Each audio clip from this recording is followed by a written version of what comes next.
It's daytime with Aston Avery. Stephen Smith joins me, and now we're joined by a good friend to ours, Wendy Turner Webster, who joins us right now. So it's great to have you back on here, Wendy. How's VIVA doing with the animals in Ukraine? Are there any updates out there at the moment?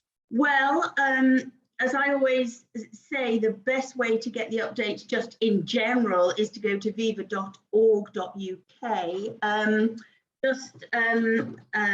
A very good bit of update is that VIVA have now delivered 45 tons so far of food to hungry Ukrainian animals, mainly cats and dogs, of course. The Polish sanctuary that Gary and I visited just outside Warsaw is obviously still looking after and taking in any displaced animals, again, mainly dogs and cats. But if people do want to help, you know, there's lots of ways. They can donate, and they can also, there's a scheme where you can actually go and volunteer at the Polish sanctuary, where of course a lot of these Ukrainian animals are ending up. And if you can commit to at least 2 weeks, then you can go out there and kind of work stroke holiday, which is quite a good deal. Aston, that could be your next holiday. Holiday on the way. Bam. Talking about VIVA, Aston, how did your veganism get on? How was your 2 weeks of it? That's what I say to that. Thumbs up. And that's what I'm saying to that, really. So it went well. What kind of meals did you have exactly? Well, obviously, they say this as well. When obviously I did look this up, funny enough, Stephen. Yeah. That Subway actually do vegan stuff, so there you go. So you were living at Subways because no mum won't cook vegan food. There you go. But I know they do vegan stuff at least. Yeah. I stayed with a lovely friend in Dubai who's a vegan. Mrs. So she's a vegan, and for a week I ate nothing but vegan food. It was absolutely delicious. I mean, I had some incredible meals. Wendy, I've got to ask you a question here. If you're thinking of becoming a vegan, could you maybe suggest how to start off, and maybe a recipe for us to try? I suppose because a lot of people seem to get certainly in the early days of sort of veganism, people would try a vegan sausage and say, I didn't like that, therefore vegan sausages taste awful, for instance. And of course, there are so many different brands, different recipes, different, you know, makes and models of all these meat substitutes. Yeah, it is a matter of tasting and trying. You know, I mean, they're all in the high street stores, supermarkets, so there's plenty of choice. But if you're kind of starting off, I think a really safe bet is to go for something like, you know, a vegan bolognese, or, you know, like a chili type thing. You call it chili bolognese? Is that right? It's too early in the morning, Steve. Yeah, but just bolognese. I mean, bolognese.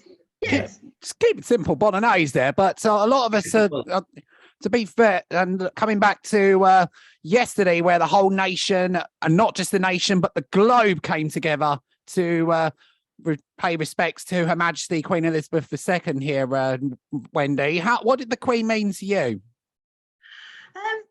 Well, I think, apart from anything else, as a baseline, you have to say that at the end of the day, whatever your thoughts on the monarchy, is that when the Queen died, primarily to me, she was somebody's mother, grandmother, and great-grandmother. And you have to respect that. Because, you know, you get to an age and we've all lost somebody, you know, and you know how bereavement is. So I would never, ever,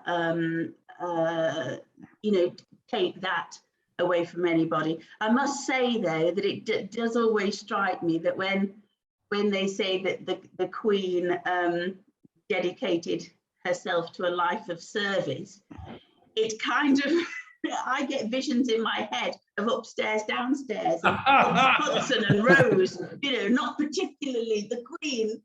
that always tickles me. Yeah, and finally, I think my final thought on that is that I can well see how Harry and Meghan sped off to America. So I don't, I don't blame them at all, but that's probably another show. So speaking of shows, Wendy, Gary is going to be in a play, which is in Windsor. So can you tell us a bit more about this play he's going to be in? Well, what I can tell you is that he's been in it and it's finished.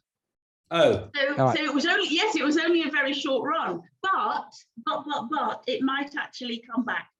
So we're just waiting to hear. Actually, it's a Hitchcock. Well, it was a Hitchcock film, of course, Dial M for Murder, and it went on at Windsor Theatre. They have like a summer program that has very short runs of plays, and it went down really well. And Gary loved it, and we hope it's coming back. It's very different from the film because it's a completely different set, so it was very well done, actually. Is he doing Panto this year? No, Steve, the last time Gary and I did Panto, we did it together, actually, and that was 1999, but to go into the millennium. That was the last time we did Panto. That was in Brighton. Oh, your neck of the woods. Yeah. No, I would have been 8 at the time when that happened as well. Oh, don't tell me that. I mean, I was only 12. Or we should have Gary arrested. We're talking about healing and families, etc. You, Gary, have been through the mill. I mean, my goodness, what you haven't been through over the last few years. How does the family all stay together when so many people go? They give up after a few minutes of something not being right. Yeah, I always think, Steve, that when you go through any kind of traumas, really, and as a family, it can either bring you closer together, or sadly, I think in most cases, unfortunately, it tears you apart. And for us, luckily, every kind of thing that we've been through with either, illness or bereavement, or, financial woes, or living, not having anywhere to live, stuff like that has actually only brought us closer together. People realize you're also a lovely writer as well. And you wrote a beautiful piece in the Express, and not many people knew this, but Anthea and you had kind of a moment in time, shall we say, where you weren't so close. And the article was stunning. What brought you back together, do you think? Yeah, oh, thanks, Steve. I'm really glad you liked it. I think really it was funny, actually, how we should just be talking about the Queen. And of course, I thought of it over the weekend because everyone was making quite a lot of the fact that, bereavement has potentially brought William and Harry back together. We don't know, we don't really know, but maybe it has. I hope it has. And I think a similar thing happened with me and Anthea. I think when we saw my mum's health kind of declining, and wanting to be there for her, and also for my dad, who's still with us, it kind of can put things in perspective, I suppose. And we kind of. I have to say, I love Anthea and I love you, so I'm so glad we're both back together. You're both such professionals, and oh, thank you. It's a joy to them, and I'm very fond of Anthea as well. So I'm so pleased. Thank you. We've got we're working on a creative project together, actually. So I won't say any more because we've only just started. But when we've got it off the ground, perhaps we can come on and talk to you. Yeah, perfect. We'll absolutely love to have Anthea on and you together. That'd be great fun. So the heat, obviously, in certain countries now at this time of year, the heat's going to come back in, especially those countries below the equator. So like Australia, Brazil, all them countries here. So is there any tips and advice you can give to pet owners who are living, planning to go overseas, like to Africa, to the South America, to Australia area, about how to look after them during the hot days? Yeah, and well, of course, I was giving advice out to Aston in when we had our own heat wave here, which is kind of still in very recent memory, isn't it? And what I was doing, what I found very good with our own dog, or Newt, is to, I was sort of putting a tea towel or a towel under the tap, obviously in cold water, then storing it in the fridge. And then if she could sort of, you know, collapse into a panting heap somewhere in the house, I drape her, you know, with this towel. And she loved it. She never tried to get it off or anything. So that went down really well. And I know you can buy these, they're kind of cool mats for dogs. I think they've got gel, you know, inside, which I think if you're actually living in a hot country is pretty essential. I see so many people, especially in beach areas, out jogging with the dog. How healthy is that for the dog? Because I mean, we have shoes on and they have little paws.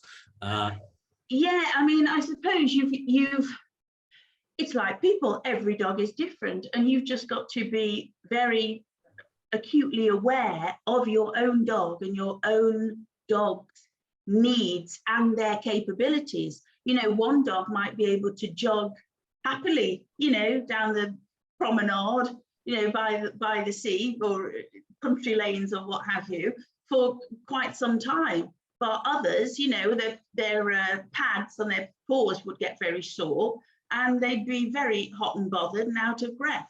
So it really is knowing your own pet. Doesn't the heat affect the little paws though?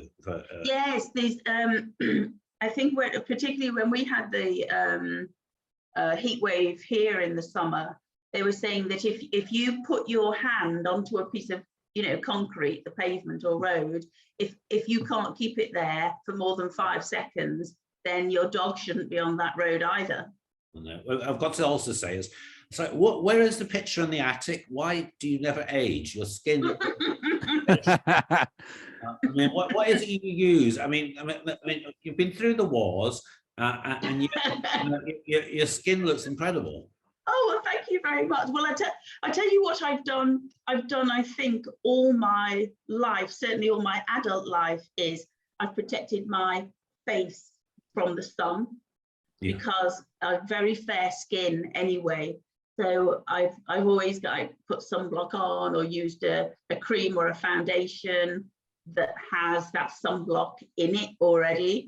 But at the minute, I'm using something called Ringana, and it's all vegan and it's from Austria, and it's very, very nice. I could very, very much recommend that, Steve.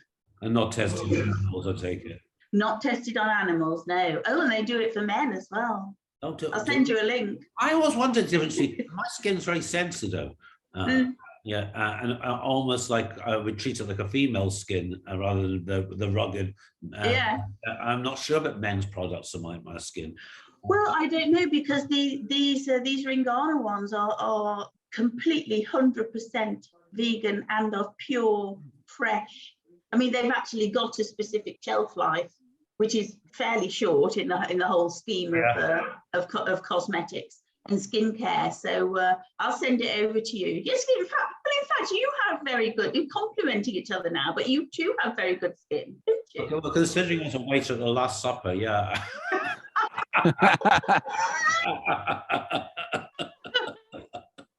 Oh gosh. Oh dear. So Wendy, what have you got coming up next? Like, not just for you, but for Gary as well. Right, well, I think Gary's going to be doing some more theatre soon, I think. But even I will have to check on that with him. I'm doing some work for a new streaming channel called 360 Sports TV, which I co-hosted the Masters Football for them in May of this year, and I'm doing some more work for them starting next month, so that's good. And I'm doing some more work with VIVA. We're putting together a 3-part show for Together TV, which is about rescuing farm animals. So that should be fun. Well, Wendy, when this goes out on YouTube, I will put the skincare range, the VIVA charity, and your new show. Thank you so much, Steve. Thanks, Aston. No problem. But how can our listeners find out more from you, Wendy, before? I have my own website, which is wendyturnerwebster.com.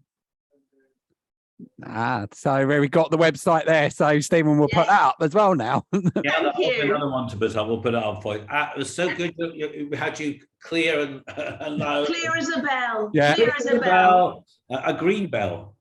A green bell. If you're watching on Zoom, it's a green bell today. So thank you once again, Wendy, and enjoy the rest of the day. Thank you, guys. Take care. Thank you. Bye. Bye.